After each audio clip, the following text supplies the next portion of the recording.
আপনি একটু বলছেন যে কিভাবে ব্যাখ্যা করবেন, এটা কি আগে থেকে অনেক আগে থেকেই প্ল্যান? দেখুন, যখন পশ্চিম বাংলাতে তৃণমূল কংগ্রেস সাফায়া হয়ে গিয়েছে, ভবানীপুরেও তৃণমূল কংগ্রেসের অস্তিত্ব নেই, হতাশ তৃণমূল কংগ্রেসের নেতা নেত্রী বাচ্চাদের মতো খেলা শুরু করেছে, পদত্যাগ করব না, পদত্যাগ করব না। যখন দেখছে পদত্যাগ না করেও সরকার পরিবর্তনকে আটকানো যাচ্ছে না, তখনই হতাশ তৃণমূল কংগ্রেস। আমরা বিশ্বাস করি একদম ওপর জায়গা থেকে প্ল্যানিং হয়েছে, আর প্ল্যানিং করে একদল সুপারি কিলারের হাতে পুরো এই হত্যাকাণ্ডের ক্ষমতা দেওয়া হয়েছে। বিষয়টা এরকম, তোকে পারছি না, তোর সাথীকে তো পেয়েছি, ঠিক এই জাতীয় একটা ব্যাপার। অনেকে বলবে কেন আপনারা তৃণমূল ভাবছেন, যত বর্বরতা তো তৃণমূলের। এই জেতার পরে আমাদের 3 জন কার্যকর্তা খুন হয়েছে, শুভেন্দুদার পিয়ে বাদ দিলে কার্যকর্তা 3 জনই তৃণমূল কংগ্রেসের হাতে খুন হয়েছে। আমি আপনাদের সকলের চ্যানেলে বারবার বলেছিলাম, তৃণমূল কংগ্রেস একটা সন্ত্রাসবাদী রাজনৈতিক দল, রাজনীতির আড়ালে এদের কাজ সন্ত্রাসবাদ করা, অতএব এর স্বীকৃতি বাতিল হওয়া দরকার। আজকে দেখুন কিভাবে অসভ্যতা বর্বরতা তৃণমূল কংগ্রেস করছে। নইলে মানুষ রায় দিয়ে দিয়েছে, মানুষ ক্ষমতা থেকে বের করে দিয়েছে, ভবানীপুর থেকে তাড়িয়ে দিয়েছে, তারপরেও বলে যাব না। এই ঘটনা ভারতবর্ষে কখনো ঘটেছে?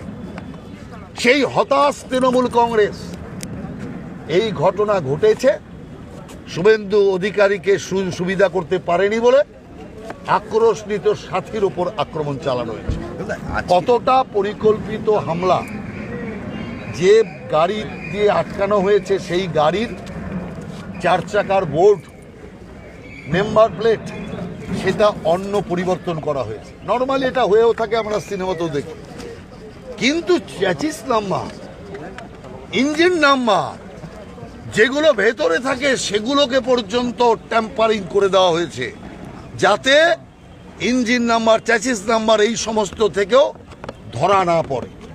এর থেকে বোঝা যাচ্ছে যে প্ল্যানিং 3-4 দিন ধরে হয়েছে, রেকি 3-4 দিন ধরে হয়েছে।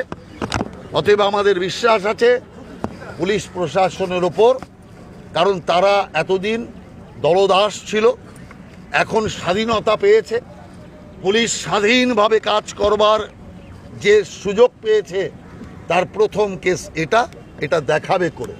তৃণমূল কংগ্রেস বলছে যে সামনে কোনো নেতা এসে বক্তব্য রাখার সাহস পেল না, একটা সোশ্যাল মিডিয়ায় বক্তব্য দিয়ে দিয়েছে আদালতের নিগরানিতে, আদালতের তত্ত্বাবধানে সিবিআই ইনকোয়ারি হোক।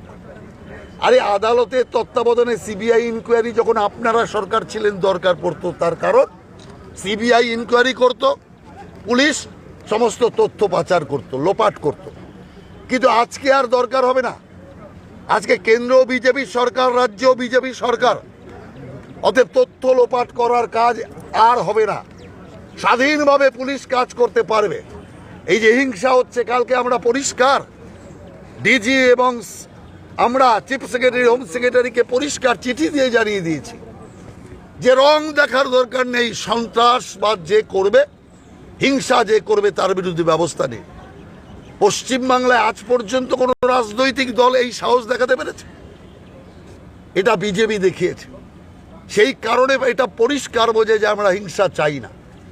কিন্তু হিংসা চাই না মানে আমাদের যে কার্যকর্তা, আমাদের যে কর্মীর, তার 1 ফোঁটা রক্তের দাম আমরা জানি।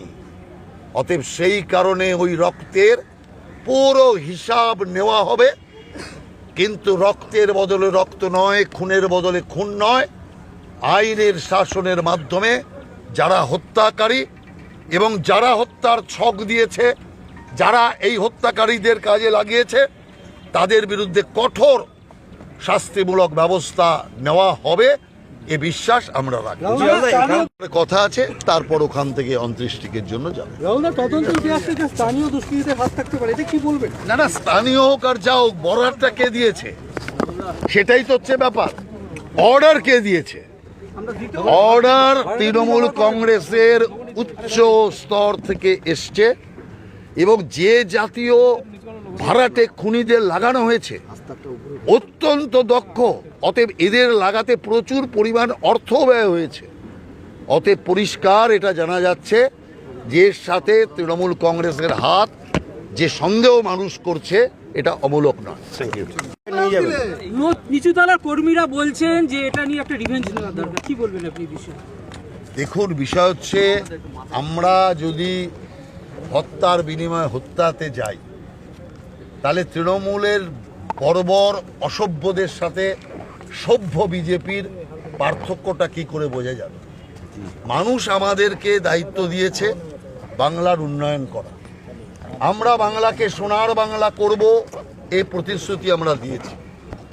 আমাদের গৃহমন্ত্রী বলেছে এই জাতীয় যারা ঘটনা ঘটাবে তাদের উল্টো করে টানিয়ে দেবে। অতএব উল্টো করে টানানোর কথা যখন বলেছি, তখন উল্টো করেই টানানো হবে, কিন্তু যাই হবে আইন মোতাবেকে হবে। আমরা যদি এখন তৃণমূলের মতো বোম বাঁধার জন্য সব কার্যকর্তাকে রিলিজ করে দিই, তাহলে স্বাভাবিকভাবে পশ্চিমবাংলা সেই কংগ্রেস আমল থেকে যে বোমের বারুদের গন্ধ শুকে এসছে, তাই আমরা মায়ের কোল খালি করাতে চাই। অতএব সেই কারণের জন্য যারা অত্যাচারী, যারা অসভ্য বর্বর, সেই অসভ্য বর্বর তৃণমূল কংগ্রেসকে শুধু সরকারটা আর দুদিনের মধ্যে আসবে, তারপরে দেখবেন কি করে ব্যাকাকে সোজা করতে হয়, কি করে গণতন্ত্র হত্যাকারীকে গণতন্ত্রের পাঠ পড়াতে হয়, আপনারা দেখবেন। দেখো ময়না